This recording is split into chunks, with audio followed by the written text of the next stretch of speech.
This week, I want to share a book titled Work, Consumerism and the New Poor. If you genuinely have no interest in your current job, but grit your teeth and continue because it's considered decent and stable. If you finish your tasks on time, yet your colleagues stay late and are praised as outstanding employees, do you feel you should also stay and work overtime? If you work tirelessly all day, only to be hit by a wave of emptiness at night, making you question if you've truly accomplished anything meaningful, then this book is for you. Many times in our lives, we've pondered, why is work becoming increasingly joyless? Why is workplace pressure constantly escalating? Why do we always lack time, and despite working so diligently, still struggle financially? If you've asked yourself these questions, then Work, Consumerism and the New Poor, by the renowned Polish sociologist and one of contemporary Western thought's most influential thinkers, Zygmunt Bauman, will provide answers. Bauman, with over 50 famous works to his name, is regarded as one of the greatest contemporary sociologists writing in English. Through this book, he offers a fresh sociological perspective to help you understand and reevaluate your own life and current work situation.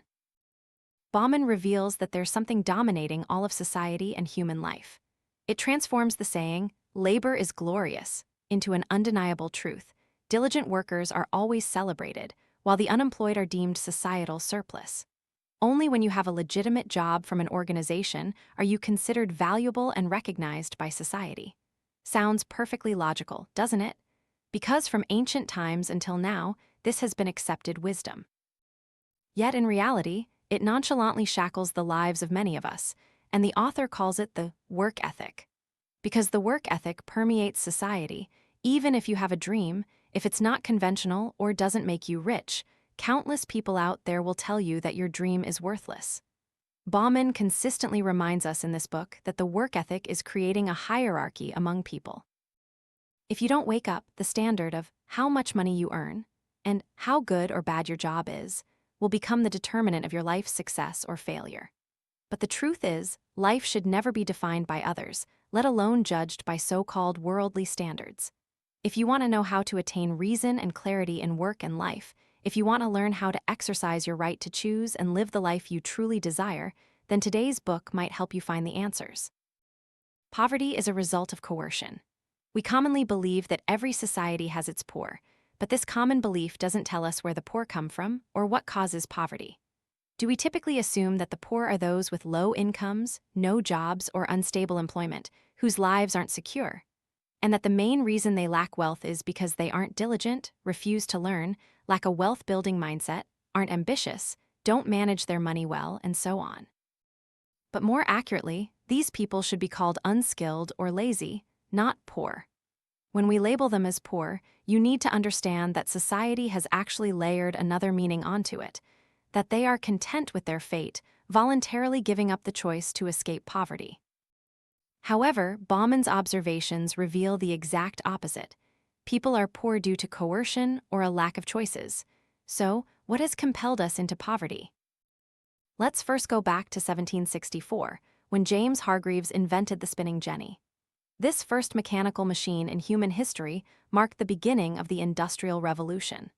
Human society transitioned from traditional agriculture and handicraft to the era of industrial production. A time when factories began to sprout up everywhere, machines ran day and night, various goods were produced and distributed to every household. Human production efficiency rapidly advanced, opening up a prosperous scene. Social resources became increasingly abundant and plentiful. Yet, behind this prosperity lay another extremely serious problem. The lives of those in traditional agriculture and handicraft industries were severely impacted. You must understand that people at that time had only two choices: either work in a factory or continue with their previous inefficient production models. Those who resolutely refused the first option continued using old handicraft production methods to sustain their lives. However, they couldn't compete in terms of production efficiency. As a result, their income dwindled, and they became society's first poor. So, what about those who chose to work in factories? Perhaps many would think that working in a factory would lead to more stable employment and income. However, reality showed quite the opposite. Factories, from their very inception, were always profit-driven organizations. When profit was prioritized, worker protection measures were ignored, as they sought to exploit workers' labor to the maximum, even threatening their lives. In factories, some, through perseverance, learning ability, and communication skills, would receive raises, promotions, and escape poverty. But not everyone could achieve this. Most still endured pitiful wages, their lives didn't improve while the workload steadily increased. In essence, they were separated from the poor by nothing more than a factory gate. The daily life of factory work, with its blaring whistles, the foreman's strictness, the hopeless gears of machinery, increasing workloads, and meager wages, led workers to become discontented and begin to resist the factories. When faced with such resistance, factories would undoubtedly worry about a labor shortage. So what would they do to maintain their profits? This is when the work ethic silently emerged. What is the work ethic? Simply put, it's a set of doctrines designed to mold people's thoughts and behaviors, making work the central focus. More accurately, it's akin to what people today call brainwashing. For example, the work ethic would dictate that to sustain life and achieve happiness, everyone must perform tasks deemed valuable by others. Those content with the status quo and lacking ambition were considered inferior, even detrimental to socioeconomic development. And adults who didn't work and stayed home were deemed objects of scorn. Within the work ethic, labor is inherently considered a noble and valuable activity. It's the normal state of humanity and has become an undeniable truth beyond debate. Furthermore, under the blessing of the work ethic, another truth emerged. Working individuals need not overly concern themselves with individuality, hobbies, aspirations, or personal goals. As long as they adhere to factory rules and work diligently, that's enough. According to the author, by championing the work ethic, we've actually created a rigid cage that confines the meaning and value of work for ourselves.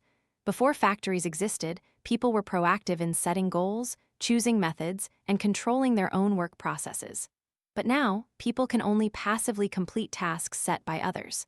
Work has lost its original meaning and value. Bauman points out a truth. The work ethic has stripped people of their freedom. It strikes at the workers' minds, embedding a rigid set of values that turns them into soulless cogs in the factory machine. Those in power only care about a part of the person, not the whole. As long as tasks are completed and quality is ensured for the factory, other aspects like spirit and soul are deemed superfluous because they don't relate to production. Moreover, to ensure everyone willingly and happily accepted this brainwashing, the proponents of the work ethic implemented a series of measures. For instance, through social groups addressing the poor, they propagated the idea that labor is the most decent, moral, and viable way of life. You'll see that, for various reasons, society will always have some impoverished individuals who cannot adapt to environmental changes and struggle to make a living within the industrialized system. Thus, they need to seek social assistance. At this point, those preaching the work ethic exploited this situation. Their goal was to make workers realize a stark contrast. The impoverished who didn't work in factories would suffer a life of barely enough to eat, dilapidated homes, and difficult living conditions. Meanwhile, aid providers would operate on the principle of minimalization, meaning the welfare benefits for the poor had to be less than the lowest wage of a factory worker. They considered this a humane, compassionate, and fair action. Therefore, as long as there were destitute, unemployed people outside the factories, the life and wages of a factory worker would naturally seem far better. At that time, with the exception of those with unavoidable circumstances and no other choice, almost everyone voluntarily went to work in factories. In this way, the oppressed workers in the factories could happily feel lucky, blessed, and free in their labor. And with the sturdy armor of the work ethic, factory owners could increase their exploitation of workers, and no matter how heavy the work or meager the wages, they weren't afraid of resistance or workers leaving. Thus, from the author's perspective, regardless of whether people accepted or rejected the work ethic, regardless of whether they agreed to work in factories or not, the outcome was no different. Everyone still ended up impoverished.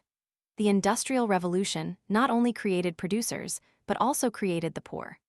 The transformation from agricultural and handicraft to industrial production officially opened the gap between people, meaning the poor became more numerous and widespread in society. From this perspective, poverty is essentially coerced, and labor at this point also became a truth, a self-evident fact in the process of industrialization. Over 200 years of industrialization, the work ethic grew richer, its influence on life deepened, and more people began to internalize it, accepting it quite nonchalantly. But you'll see that in the era of industrial production, whether they wanted to or not, many became poor, and history continued to unfold. Now, entering the modern era, people unknowingly find themselves once again coerced into poverty, and the author calls them the new poor. Do you know that many of us are already among the new poor? So, what exactly are the new poor? Why are we forced into becoming the new poor, and what are the consequences of transforming into them? Consumerism and the new poor. Alongside the Industrial Revolution, as production continually developed, the world began to enter an era of globalization and scientific and technological advancement. Production efficiency became superior, and material production achieved unprecedented prosperity in human history. However, this development led to a situation of material overproduction, meaning we entered an era of surplus. Everyone knows that goods, once produced, only gain their value and generate profit for businesses, contributing to economic growth when they are sold. But what happens if there's too much surplus? At this point, people began to focus on changing human consumption behavior to stimulate buying and spending. Consumption became the new policy of the era, and humanity entered a phase where society was dominated by consumerism. However, for most workers, spending money always required careful consideration and prudence, because throughout the development of industrialized society, people realized that money was not as easy to earn as imagined. Yet, consumer society absolutely did not want to see people having to meticulously weigh their spending. Therefore, to ignite the desire for consumption within us, consumer aesthetics were born. So, what are consumer aesthetics? They are what makes people intensely curious about new things and beauty in the world, and through that, we desire to experience and feel products. Thus, products began to compete on packaging, service, quality, and experience, all aimed at stimulating consumers to open their wallets. But you need to be careful here. The creation of aesthetics to stimulate consumption in the era of consumerism is no different from the creation of the work ethic in the era of industrial production. Why do I say that? First, let's look at a reality. Consumer aesthetics are creating countless choices for us. If in a production-oriented society, with the work ethic as its main value, people had no choice or lacked choices in their work, then in a consumer-oriented society, with consumer aesthetics as its main value, people have numerous choices when consuming. Looking at the present, one could say there's no other era like this one, where people are dizzyingly overwhelmed by choices. For instance, in supermarkets, we often see dozens of soft drinks with different brands, shapes, and functions on the same shelf. Shopping centers always offer a diverse range of services, experiences, and promotions. If you're dissatisfied with one product, there's always another to replace it. If you're tired of one experience, a new one will entice you to continue spending. If you don't have enough budget for a product, there will be a cheaper option available. Of course, during this process, consumers feel truly free, in control, able to evaluate, review, and choose any option. However, we need to be particularly aware that most people are unwittingly drawn deep into consumer aesthetics, and once deeply immersed, this desire becomes unstoppable. Psychologist Jean-Paul Roux stated that humans are creatures full of desires and driven by them. Dazzling, eye-catching products and diverse service experiences are like honey-coated candies waiting for people's wallets to open. Beyond creating the feeling of a king freely choosing, consumer aesthetics also shape consumer psychology. It stimulates people to seek their ego, individual identity, and compare social status through material possessions. For example, wearing expensive designer brands or driving luxury cars displays status, wealth, and success. If your peers are buying homes and cars, and you're not, it feels like a failure.